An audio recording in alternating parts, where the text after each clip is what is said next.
Faith Works Live. That's the name of the show. My name is Rebekah Haynie, but of course you know that because by now we're old friends. Thank you for joining us on this fine day. Thank you for caring about how to live out our faith in this crazy old world in the here and now, because I believe God has us here for such a time as this. But we are to be his people and to shine his light like stars in a dark time. So what does that look like? And how do we best do that? That is what we talk about on this tiny slice of eternity, basically every single day. So thanks for being along for the ride, being an important part of that, and for joining in the conversation, however you care to do so. Well, you can find us pretty easily on Facebook at FaithWorks Live. We're also on YouTube, lo and behold, and you can find us there basically whenever we have really cool guests who agree to let us video our chat with them. And one of those is on the line with me today, back by popular demand, to give us an update on what's going on in Ukraine, and especially what God is doing through the church, through Christians who are showing courage every single day as their situation, in a literal war zone. They're showing their testimony every single day and their courage of their faith, their convictions, spreading the gospel. I can't wait to hear more about the latest. Katie Green from Nikopol Evangelism and her connections with the churches in Ukraine. She's going to share more about her background. If you missed the first episode with us, you have to check out the podcast. Katie and her husband Andrew were with us before, about a month ago or so, maybe a little more, and much has changed since then. God is still on the throne, but let's get into some specifics too. First of all, welcome, Katie. Thanks for coming back. Thank you so much for having me. Absolutely. Well, I'd like to give people just a brief introduction to you, especially if they are hearing you and your voice for the first time. I talked with you and your husband, Andrew, so I'll go ahead and link our first conversation below so they can check that out too and get entirely up to date. But can you give us just a little bit about yourself and about your ministry too? Sure. My husband and I are in Waukesha, Wisconsin now. We came back to Wisconsin about 6 years ago from Ukraine. We lived in Ukraine for 11 years. And while there, we established a church in a small community in Nikopol, Ukraine. It's right on the Dnieper River, pretty central to the country. And since we've come back, our preacher there, Slavik Krishnievsky, has been working in the congregation there, him and his wife and 2 children. And so when so you're in the States, we have this obviously a very deep connection with and important link to the events that are going on in Ukraine, and in particular, how the Christians are responding. And I know this has been a pretty profound shakeup for everyone involved, obviously. But yet the church has responded in probably unprecedented ways. Could you talk with us a little bit about that? Yeah, sure. It kind of feels a little bit like, we've all been kind of dumped into a pot and just stirred around, because so many of these Ukrainians, Christians, Romanians, Polish they were each working in their own communities separately, and they've just been kind of joined up together to fight the evil that is happening over there right now. So there's been, we mentioned last time there was some refugee camps, some of the churches that are responding in different ways. Our congregation in Nikopol is, that we had a rehab center there, and the church building itself is being used to house some of the refugees. Some of them are staying in apartments in town, and so the churches in Dnipropetrovsk and in different areas, some of the ones further west is where a lot more of the refugees have gone to, because there's a little bit less of the fighting going on in the west of Ukraine. So yeah, the church in Dnipropetrovsk is probably the closest to the east. It's kind of the first peaceful point that refugees can come to. A lot of them will come there, and then they'll have a chance to actually get a decent night of sleep, wash their laundry, and then they'll move on to the church in Chernihiv or Lvov or Nikopol, Ukraine. So I know that those are all cities that you've heard. They're all under attack as well at this time. There's constantly the airstrikes and the bombs. We're still hearing those over the phone when we call, and but they've, for the most part, been a lot less under siege than the places like Mariupol, Kramatorsk. You've heard of some of those areas that have been attacked a little bit more heavily. Mm-hmm. Yeah, that was going to be my question, is how are the specific communities, because we are gaining some familiarity here in the States, sadly, with several of those locations because we've heard them on news reports, explosions and attacks and, horrendous stories about things like Russian tanks running over civilians and, discovering mass graves, things of that nature. And I'm sure that there's some of the fog of war about some of that, but if any of those reports are accurate, it's just ridiculous to think about that happening in the 21st century. But it reveals once again the deeply sinful and wicked nature of our hearts, and I guess things really haven't changed since the Garden of Eden, unfortunately. Well, that's kind of what we're experiencing, is the whiplash that that an actual honest to goodness war has actually been launched in Ukraine. Up to this point in our lives, in our generation, has always been kind of the political manipulation, or trying to pull strings in ways that we can, and that's how we try to influence each other's politics. But now is a real honest to goodness war that's been launched on Ukraine. So that's been tragic. Some of the areas that are perhaps hit a little bit harder, you've heard a lot about Mariupol. So I spoke with the minister that was in Mariupol this morning, and they got out. They finally were able to get out of Mariupol. There was a group in the church building there for about 33 days. No, I'm sorry. There was 33 people in the church, and they were able to get out about 2 weeks ago, and they moved west, like many of the refugees have. They went to Estonia, and just on Wednesday they arrived in the refugee camp in Sopot, Poland. So they are just overjoyed that they are safe. They They haven't had time really to make plans for the future yet, but they're still gonna just kind of try to calm down and try to kind of get their feet under them, and then from there they may move on. But right now they're just kind of trying to heal emotionally from everything that they've been through. So but we're thankful that that group is safe, at least the Christians in Mariupol. Absolutely. Well, and you mentioned the refugees that are coming from all these different cities, different communities, and I can't even imagine what you would, how you would think about the future when survival has been, the top priority. And I know that has to be true. Are there other refugees that you're hearing from, or from other churches and other communities that you're hearing from? Oh yeah. I have the most amazing story. A friend of mine from, she was from Kherson. She was attending our church in Nikopol for about a year while we were there. And she went back to, because she was working in Nikopol, she went back to Kherson, and she has 5 children. And she, through different circumstances, her husband, or her marriage was dissolved. And she, just maybe 2 weeks ago, she just decided that she was not going to, she couldn't stay in Kherson anymore. So she, through different means, buses, trains, taxis, I have no idea, she decided to move on to Nikopol.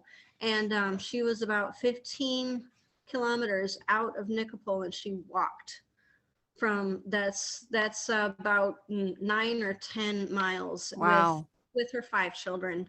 And one of them is a baby, and she had to carry this baby on her hands. Well, sorry, that's how you say it in Russian. She carried the baby, and she has, she has a teenager, I think, 5-year-old, a 7-year-old, kids, and they Mhm. walked for 8 hours to get to Wow.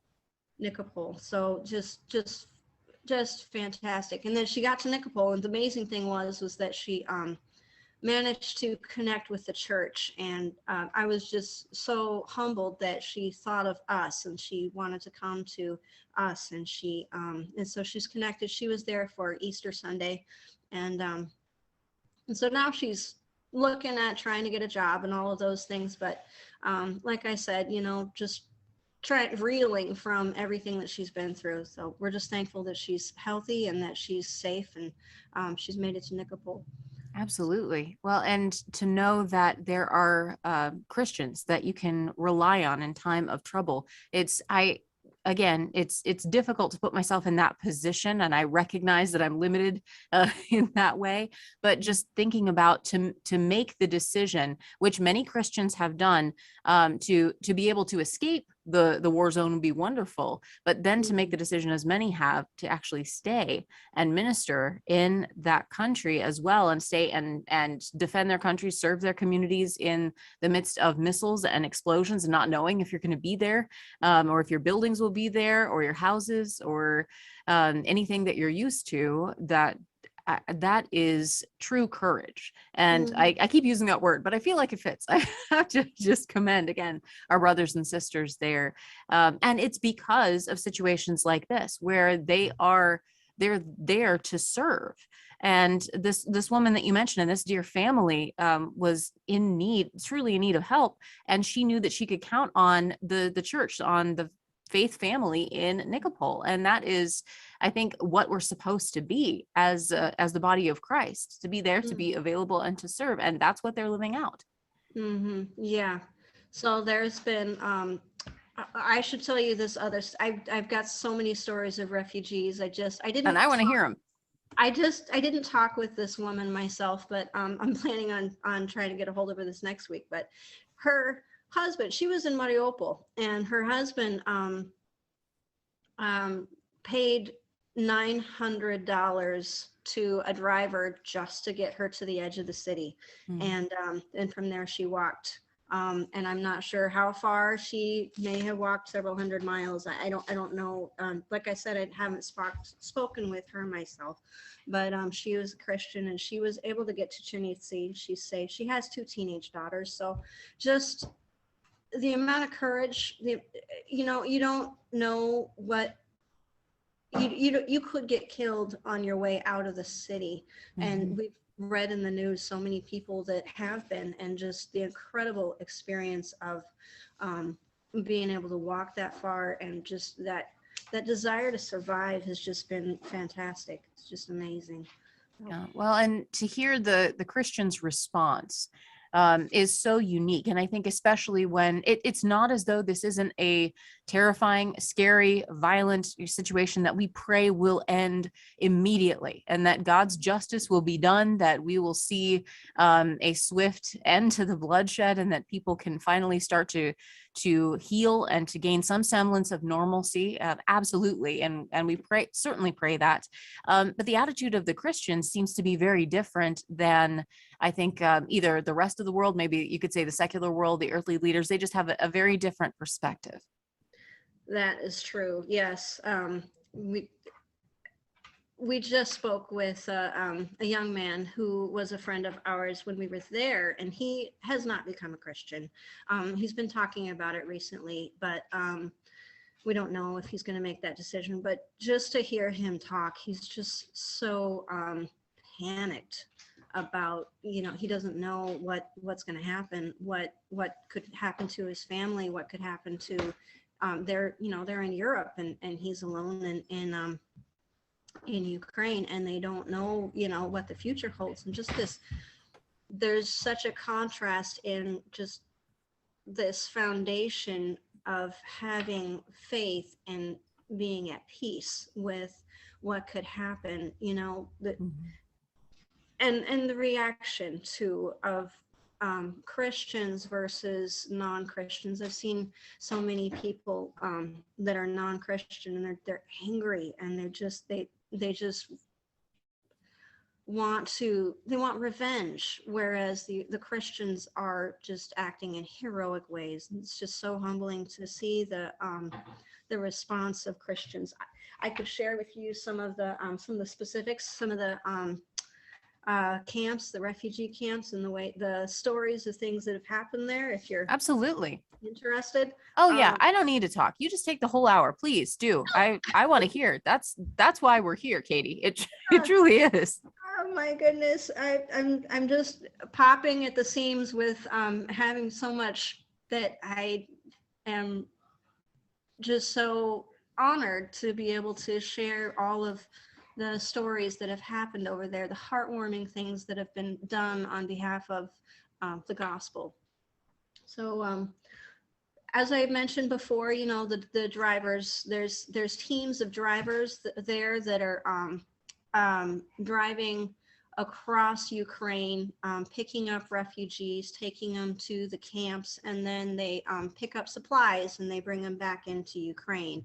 And this one is Dima. He has a team of about 55 drivers, and they have about 30 vehicles, and they've as of today, they've been able to help about 1,500 refugees get out of Ukraine, and then they go to the refugee camp in Chernihiv, and they pick up the groceries, medical supplies.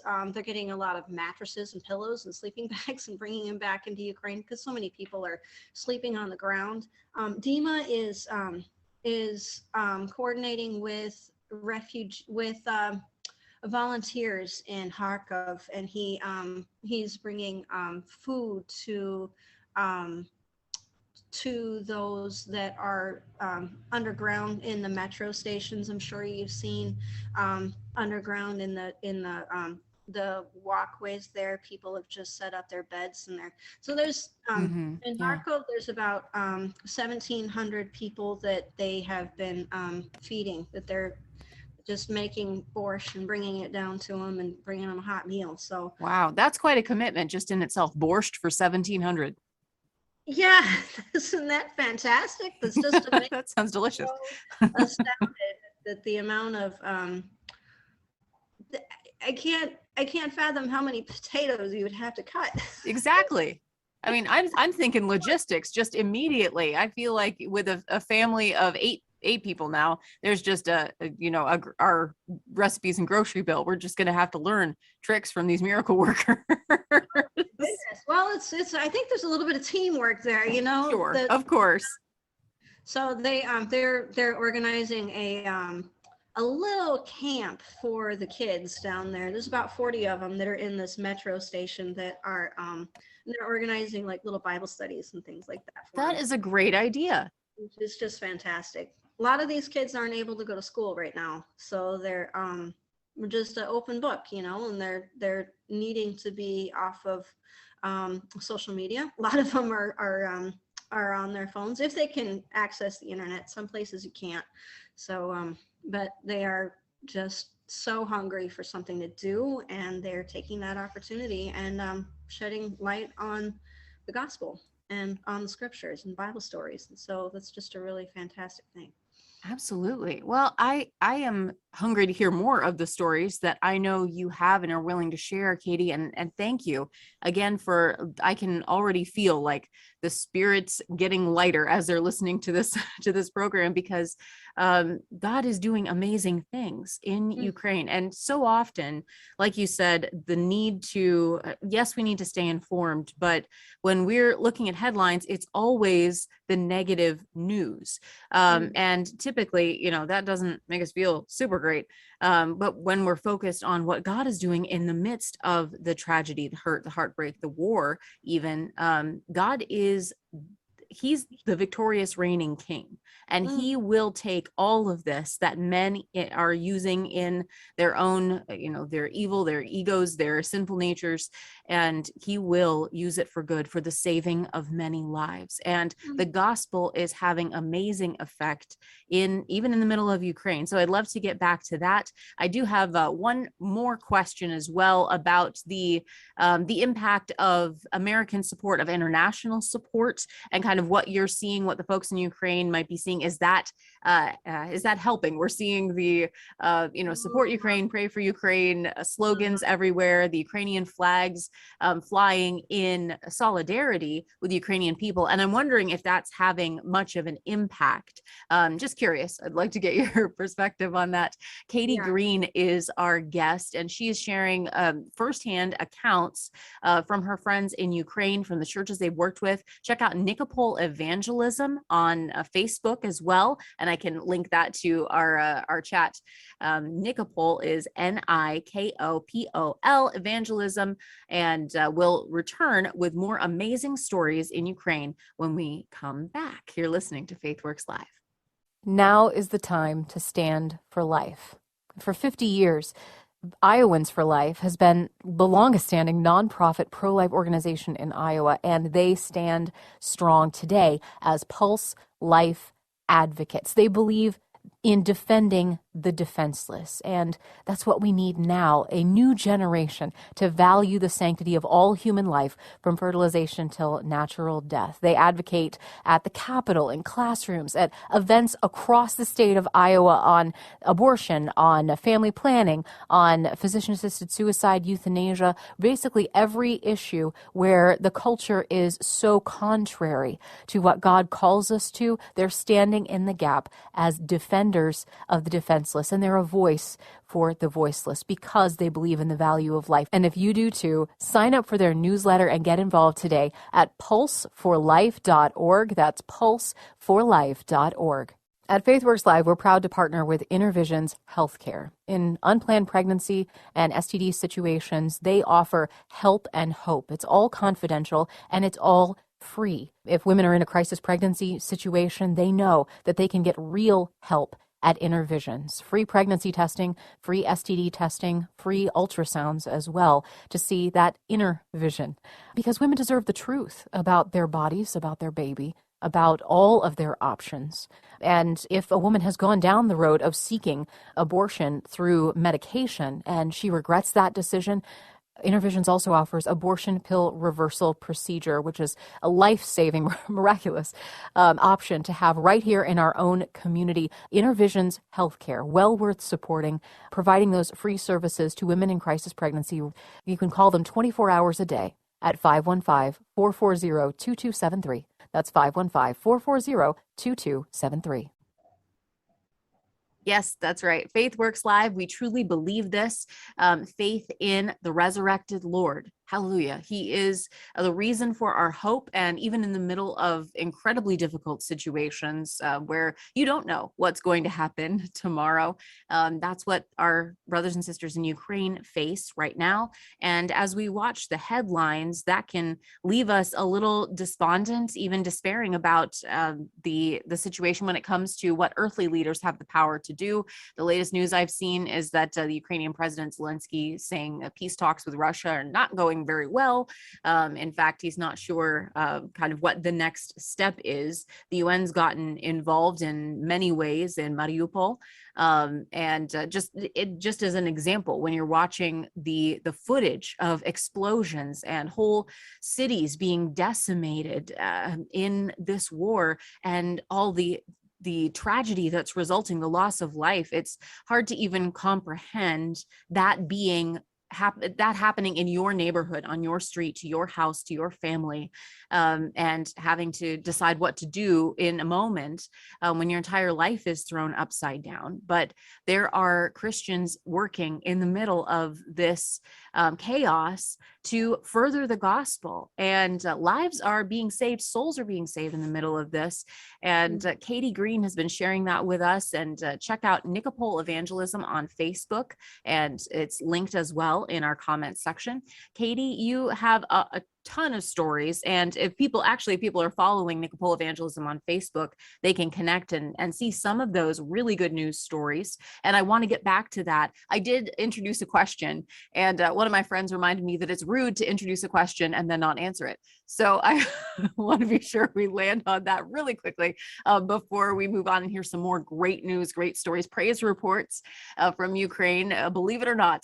Now, I've seen so many Ukrainian flags posted on social media, which is wonderful. Obviously, Hollywood and celebrities have a lot to say. They've used many of their platforms to give verbal support to Ukraine. And I'm sure many people are actually putting their money where their mouth is and being able to donate to Ukraine. We've got churches in our community, as well as I believe Meals from the Heartland and some other ministry organizations have been packing meals to send to Ukraine. So physical resources as well. Now, are those types of either statements or that type of help having a practical effect from what you can tell? There is definitely, certainly financially, yes. These churches that are supporting refugees, they do need financial support, yes. Of course, but beyond that as well, there is just so much need for prayer. And I would say that they at least morale is up when they see that Ukrainians are being held up in prayer constantly for during this war has just been so hard. And when you have a team, a sports team playing, when they're at home and the audience is cheering for them, the kids play a little harder, it's just the fact that when you have people that are really cheering you on like that, and I think that so many of these heroic acts that are being done by the Christians, I think that so many of that has been because of the prayer, the Facebook posts, the simple things that American Christians are doing to try to support them in a moral sense, just, hey, we're praying for you, how are you doing? Those things are just, they're constantly being told how much they are loved and how much we appreciate what they're doing on behalf of those that are so unfortunate to be in such hard circumstances. And we're seeing on the headlines horrible things, and to be honest, me personally and those that I talk with we're encouraged when we see those positive things that are happening in the midst of this war. So, and financially, of course, yes, there's, like I said, there's a lot of churches that are supporting refugees, and I can go more into that. There's the church in Chernivtsi. I think I mentioned before, Dima Grishuk is bringing refugees out of Ukraine. I think that he is funneling those through the church in Chernivtsi.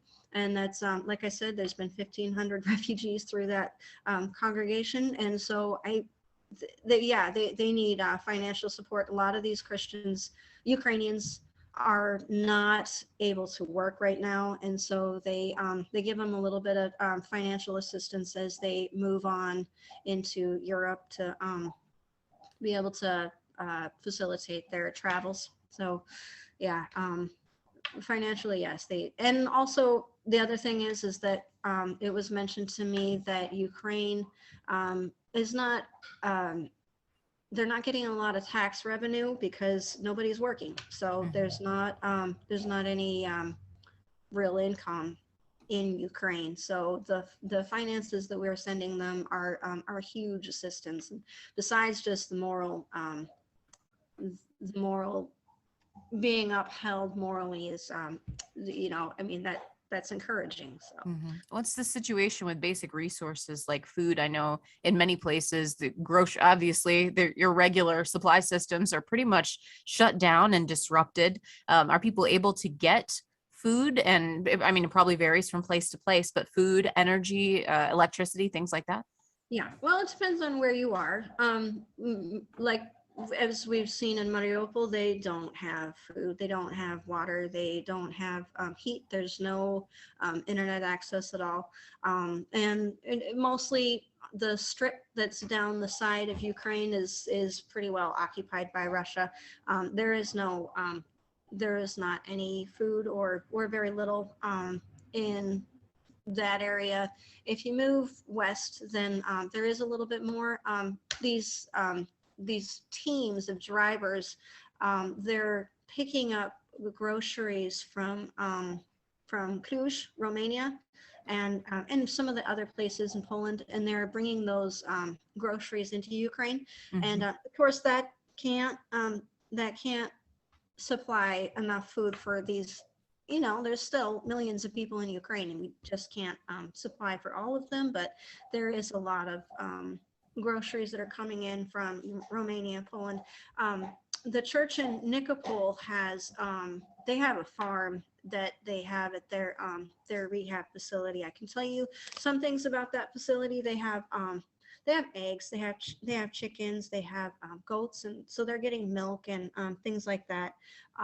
But as far as like meat, protein, I'm not sure how much people that are in the metro stations are really able to actually get real nutritious food. They're so they're probably a little bit malnourished. So that's really difficult to understand, but that's probably just the truth of the matter. Mm-hmm. And thinking about, especially, I have a newborn is the newest edition, but we've got kiddos, and I know how much, they just get hungry. And if you've got little ones, it's hard to get them to understand if they can't have a snack, or they can't have, they get hungry after 20 minutes. So it's hard to believe, or hard to think about what it would be like to be a mom or a grandma in that situation and not be able to give your little ones food, or not knowing where that next meal is coming from. And that has to activate our prayer lives. If you're hearing this and it hasn't been a part of your regular prayer routine to pray for Ukraine, I invite you to just add that into the concerns of your heart that we're taking before the throne. Now, you also just mentioned, Katie, and I was meaning to ask you about this earlier, so let's go there now. You mentioned the rehab facility that your congregations work with in which community is it again? Nikopol. In Nikopol itself. That's right. Okay. That's what I thought you said. Now, could we talk a little bit about how that's functioning and the problems of addiction, and how those are interacting with all of the other concerns that are happening in Ukraine right now? Yeah. So before the war started, there was already a massive problem with the drug and alcohol abuse in Ukraine. I read a statistic, 86% of kids, teenagers, and children will in the last year have experienced with drug and alcohol in Ukraine. And that's 40% of those will become addicted. And Ukraine is the highest among children in the world for drug and alcohol abuse, and that is from 11 to 14 years old. So there is a huge problem with the drugs and alcohol. A lot of the formerly Soviet countries suffered from atheism, and so there's just a massive problem with depression, and a lot of people turn to the drug and alcohol. There's also the promiscuity and AIDS and hepatitis problems because of that. I think something like 12% of Ukrainian death is directly due to their drug and alcohol addictions. So it's a massive problem there.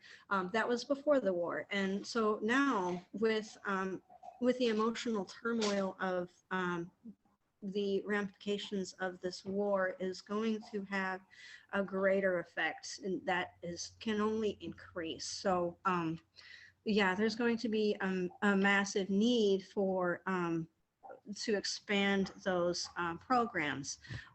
So I know that right now there's the Christian Chronicle, Sunset Bible Institute, and Humanitarian Aid are over there, and they're kind of taking a look at that. And I think that I'm hoping that in the future they will be establishing more of these rehab centers. I know that before the war there was another church that had been in Nikopol and had seen the rehab facilities that we have and had wanted to duplicate that. I think that was in Kherson. But obviously those plans of kind of are going to have to be shifted a little bit. We're hoping that they'll still be wanting to do that. But so there's still a huge need. I had no idea that it was a serious, obviously, anytime someone's life is, caught in the throes of an addiction, that is, it's a horrible situation. And it's one that I pray for healing for, but to know that it's as serious with kids, especially so young. And as you said, it's not going to get any better with the chaos of war, which again we pray will end quickly. But so the rehab center itself, is it able to continue to operate and to function, or is all of that kind of on hold right now? No, they've expanded. In fact, Oh wow. They're because Nikopol is a peaceful community so far, relatively. We're talking on the phone with Slavik and we're hearing the sirens in the background and he's telling us that everything is peaceful. I know that like, it doesn't sound so peaceful, but I'm glad to hear that. Yeah, well, that's the thing. He's just like, it's great. We're alive. There was a bomb that hit Alexeyevka, is the village where the rehab facilities are, that hit maybe 2 weeks ago. And Slavik said that it hit a basement, I think, where they were storing some of the gas and reserves for the military. And so it was a huge explosion. And Slavik said that his windows in his house rattled. And, that was 7 miles away, 8 miles away, something like that, that he, so to say it's peaceful is all relative. Exactly. So It's a relative peace. Yeah. So that's not at all how I would define that. But so this is in Alexeyevka, and where the facilities are located right now. So we're really praying that that they're going to remain in relative peace. I don't know if that's just not a guarantee right now. Right. Well, and if we think about it theologically, that's never a guarantee for any of us, for anywhere. I think we just kind of get lulled into a sense of security when everything's peaceful for most of the time, and then suddenly it's not. And I mean, you and I don't know how the situation with Russia's aggression against Ukraine is going to end. And I don't know. I mean, do we have any sort of indications that you can see that that Russia's willing to commit to peace at this point? I don't see this wrapping up anytime soon. I kind of see that because I know that China is funding Russia's war and we are funding Ukrainians' war. So in a way, we are actually in a war against China, which is the tragic thing. And we're both using the pawns of Ukraine and Russia. And unfortunately, until finances and resources are depleted, this is going to continue. And that's the tragic thing. And I don't see this happening. I don't see it continuing at this pitch for years and years, but we really don't know what we're dealing with long term. Well, with so many people displaced, obviously you're wondering what the future looks like. But in the middle of the present, the messy, scary present, God is still at work. And I was thinking about that in context of the Book of Ecclesiastes, just to get biblical up in here. And the message seems to me of Ecclesiastes, which is a book I love to study, but you got to watch it, because if you're slightly depressed going into Ecclesiastes, you're going to be pretty sad coming out of it sometimes. You got to check your bookmark and remember the end of the story. But I digress. It's the message that God is the God of in the present, past, and future, but that he gives us blessings in the present, even if it is a little difficult to recognize at the time. And to be able to enjoy those blessings, I think, is a true gift from God, as opposed to just, thinking that it's all going to be fine in the future, which of course it is, because he's there too. But the ability of people, even in refugee camps, to be able to find joy and to find good news. You sent me a note that there was a wedding in a refugee camp. I would love to hear about that. There was a wedding this last weekend. It was Sasha and Vika were married in the church in Chernivtsi, and they were students that were attending the Bible Institute in Kiev.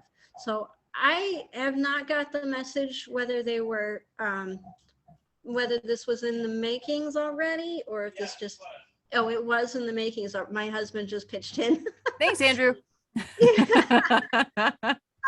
Yes, it was already in the makings before the war started. However, there is going to be romance in the refugee camps. There's another one that's going to be this weekend in the church in Romania, in Cluj. So there's definitely time for romance.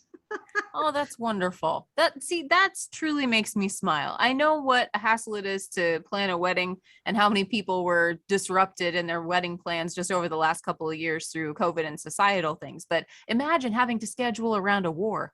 I mean, my goodness, that's God bless those couples. That's absolutely wonderful. See, new life, a time to rejoice. Absolutely.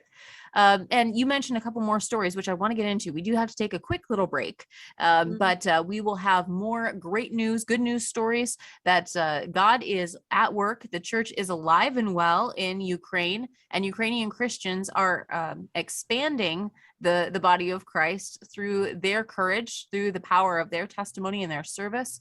And new souls are being added to the Book of Life. And this is something that we ought to get up and celebrate like crazy. So we got to do that because we got the airtime. So we might as well, right? We're going to do that when we come back. Stay tuned. You got to hear these stories from Katie Green. Nikopol Evangelism is the group. It's their way of connecting, the best way to connect if you are interested in finding out these stories, as well as financial support too. We can help get funds to the Christians, to the churches that can help people in need in Ukraine. Nikopol Evangelism is a place to do that. Check them out on Facebook, and we will be right back with more here on FaithWorks Live. When you love people, you cook them tasty food. And there is no tastier food for my money and for my family than Anonymous beef. And they are so good at what they do. It's naturally raised beef. And in fact, there's several opportunities. You've had to be on a wait list because of how good and how popular their products are. Well, now there's new opportunity right now. Act now to get your Anonymous beef. There's no steroids or antibiotics. It is all natural, farm-raised butcher beef. And you can pay processing at the locker fees. They help walk you through all of the process. It's a little bit different than going to the grocery store, but it is well worth it. You get great value for your money, and they help walk first-time customers through the whole process. Now is the perfect time to provide great quality food for your family, and it just doesn't get better than Anonymous beef. So go to their website and start looking at your order today, whether it's half a cow or a freezer full, whatever you need to fit your family, they'll help you out. It's anonymousbeef.com. That's OHNEMUS beef.com. What does love look like? Love means serving those who are truly in need, and that is what they do at Agape Pregnancy Resource Center. That's really what they're all about: helping, loving, serving women in crisis pregnancy situations with free pregnancy testing, STD testing, ultrasounds, and so much more. For practical needs, they have turned whole lives and whole family trees. It's amazing to see what they're doing right here in our very own community for women in need. They provide free services because they believe that women deserve the truth about their bodies and about their babies. And when women know they're not alone, they can fix the crisis and carry them through the pregnancy. They empower women to choose life. And like I said, whole families are here because of the work that they do at Agape. There are many ways to get involved, practical ways for you to live out your pro-life through Agape. Get involved with their important ministry at agapedsm.com. Click the tab that says Get Involved and find out their current needs and ways that you can help meet those needs and care for women in crisis and save babies at the same time. It's agapedsm.com. In the home stretch here on Faith Works Live. Rebekah Haynie is my name, and you hear me smile because I'm hearing such good news, great stories, and you wouldn't think that if I'm saying we're giving you an update on Ukraine, because that's the voice you have to use as a newscaster to say the latest from the war zone in Ukraine. Dun, dun, dun. It's never good news, and I don't mean to make light of very serious things, the tragedy, the loss of life, the aggression, the violence that we pray will end immediately, and we can get about the business of healing, rebuilding, restoration. God knows how this will end. We pray that it will end swiftly and peacefully. But that doesn't mean that the church is waiting around for peace in order to be God's hands and feet in the midst of this broken world. Basically into the fray, you find the people who are truly there to help, to serve, to be Jesus. And Katie, you've been sharing just incredible stories. And Katie Green is our special guest. If you've missed the prior conversation, you just have to catch the podcast. That's the only thing. I can't do it justice yet. So we're going to move on from there, but you should catch the podcast with Katie to hear all of these awesome stories. We've had weddings in refugee camps. We have a drug and alcohol rehab center that is making a huge difference in the community of Nikopol. We've got Christians that are taking their lives in their hands to drive groceries and medication and necessities into war-torn communities to help save people's lives, to get people out if they can, serving the refugees that are trapped in underground stations, and doing camps for kids that are displaced, that are in these refugee camps, to help them learn more about the God who loves them so much, and to help keep them gainfully occupied, because, kids, they need something to do. Oh my goodness. Let's see, before I'm just on a roll now, Katie, and it's not even my story. So you got to jump in here and you got to tell me what's going on. I've seen, because I follow your Facebook page and the page at Nikopol Evangelism, I have seen things that make me smile so big. People are being baptized in the middle of this. Let's talk about that a little bit. Yes, I think there's been about 6 baptisms just in our little congregation in Nikopol, but as a whole in the churches in Ukraine and Romania and in Poland, and there's been about over 100 conversions to Christianity. It's just phenomenal, and there are so many more that are in the works right now. Slavik, our preacher in Nikopol, is telling us so many that are thinking very seriously. They're very hesitant to just throw somebody in the water. They don't want to have somebody that, in the moment, and it's all emotional, and they just jump in the water, and then they don't really change their lives. So they are really trying hard to make sure that is a lasting commitment. But so there's actually been less baptisms than you might actually think, but that's because they're really trying to make sure that these people are committed to a life of living a Christian life. So, and that has been providing so much of a foundation of faith and hope that they have in this very difficult time while they're going through this, while they're being displaced from their homes. And so many refugees have come to our little congregation in Nikopol. And some of the stories that are in Chernivtsi and some of the others are a little bit more dramatic, but they're just they're committing their lives to God. And so many as well that we had worked with while we were there that were kind of in and out, and might have been just coming to church for monetary gain, things like that. They're coming back, and they are not coming for the what they can get. They're coming because they want to know about God. Mm-hmm. So. Yeah, and they always say about God working in mysterious ways. Sometimes he knows exactly what it's going to take to bring us to Christ, and just to know that his work that, once again, it's a reminder that he's in control of all of this, and he's bringing it about for the saving of many lives, for the saving of many souls. The gospel is not returning void.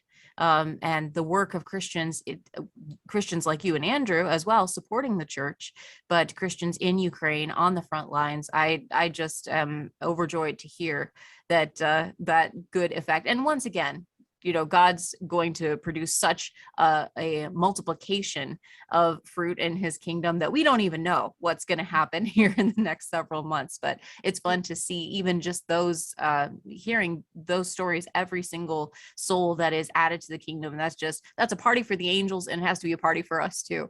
And now I know that you mentioned that the refugees are leaving to other places in Europe, other communities.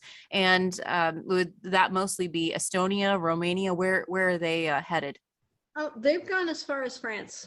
Okay. Spain, France. They've been in England. In fact, I've heard some of them have gone to England. There were a few. Oh, I was going to mention there were a few that went to that have gotten into the States. And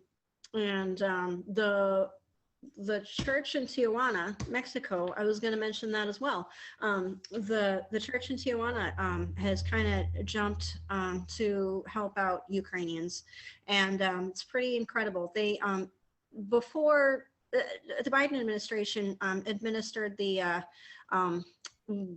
website is called Uniting for Ukraine, and they have said that there was only 100,000 Ukrainian refugees that could come into our country. And when they did that, then they kind of put their thumb on the artery of refugees that are coming into Mexico, and so that's kind of slowed down. So what's happening in Tijuana is that there were about 1,000 refugees that were going into Tijuana at every day, and the church in Tijuana kind of jumped at the opportunity to try to help out these refugees, but the Biden administration administered this program where they're able to process documents, and they're essentially those refugees. There's still thousands of them in Mexico, and those refugees are trying to go through the same process that they would have if they had been in Europe. So Okay. they're essentially displaced, and they're in Mexico at this point. So they're Sarah, the girl from the church down there that I spoke with, said that Mexico is open, and they may be able to get work there, and they may be just staying in Mexico. But she said that coming to the United States is more enticing, unfortunately. So they really do have job opportunities and things in Mexico. But I think that she really wanted me to convey that. But they're essentially having to process the documentation to come into the States. So the Uniting for Ukraine, what they require is that a sponsor from the United States invites them into the United States. So they're essentially, I'm not sure. I think that a lot of them already have family in the United States, and that's where they're going, and that's where they were planning on. So I don't know if there's necessarily much of a call for sponsorship from Americans, but just so that we understand the situation that's going on in Mexico as well. So. Well, and I think that's a lot closer to home. So it's definitely something that we can be praying about, understanding. I guess I wasn't aware of the specific changes to immigration or our limits on immigration that the Biden administration had placed on Ukrainian refugees. I find that interesting. So I want to do some more research on that. Keep an eye on some of that. I know he and I have distinctly different ideas about some different immigration questions, but this is one I think we could do well on, as hopefully we can find a united approach that is very helpful to the people, that offers refuge to those who are seeking asylum from Ukraine. And I know we're coming close on our time limit, and our producer Ron would be waving his finger at me, so I just want to keep him happy for sure. But I have to ask yet again, are there good ways that we can continue to support the Christians and the work of the gospel, the work of supplying basic needs to the people of Ukraine? Yeah, I can send you some links of because there's all of these, like I said, the refugee camps, the teams of drivers, they're all being supported by churches here in the States, different churches that these are all organizations that are they're not like UNICEF, in that UNICEF itself needs funding to be able to be supported. The American Red Cross, they require support to actually support the organization itself, and then beyond that, then they can send money to these areas. Mm-hmm. So these are churches that 100% of the proceeds go directly to the people that need it, and it's so there's a lot less overhead, and so these churches, and there's churches in Texas, Ohio, and Arkansas, all over the United States, that are supporting these organizations that are over there in Ukraine. And so if anybody is interested in supporting those organizations, you can get in touch with me. I'm on Facebook. I'm Katie Green, and at Nikopol Evangelism, of course, PM Andrew Green and we can provide you with any of those links that you're interested in sending money to the groups in Mariupol, in Sopot, Poland, or there's just churches everywhere that anybody that you want to help, we are more than willing and happy to facilitate that assistance getting to them. Amen. Katie Green from Nikopol Evangelism. Thank you so much for joining us again, Katie. Bless you and your family, Andrew. And thank you for passing along the stories of your friends in Ukraine. And we know that this is God at work. And this is only the beginning. This is the first few chapters of what we're going to see as a result, which will, have some difficult twists and turns, but ultimately we know the ending is going to be glorious because he's writing it. Our prayers are definitely with Ukraine. I know I've got that personally on my prayer list, but it matters so much more when I know that at least some of the stories of people that maybe I'll never meet, but I can pray for here and now. So thank you for giving us this opportunity, this encouragement, and this way to unite with our brothers and sisters in Ukraine. Thank you, Rebekah. Oh, you're very welcome. And I absolutely recommend that you check out the podcast here. Pass along the word. If you're listening and you think, wow, there's really some good news, there's some good things that are happening, even in a dreadful, terrible situation, then please pass along the word, share the podcast with a friend. Faith Works Live on Facebook, on YouTube as well, or just search for my name, Rebekah Haynie. And verse of the day that I think would be a great place to end. This is the one that came to my mind as I thought about the situation of the Christians in Ukraine being courageous and spreading the gospel, serving Jesus, even in a very difficult situation. Psalm 33, roundabout verse 20, we wait and hope for the Lord. He is our help and shield. In him our hearts rejoice, for we trust in his holy name. May your unfailing love be with us, Lord, even as we put our hope in you. Thanks for joining us. Until next time, this is Faith Works Live.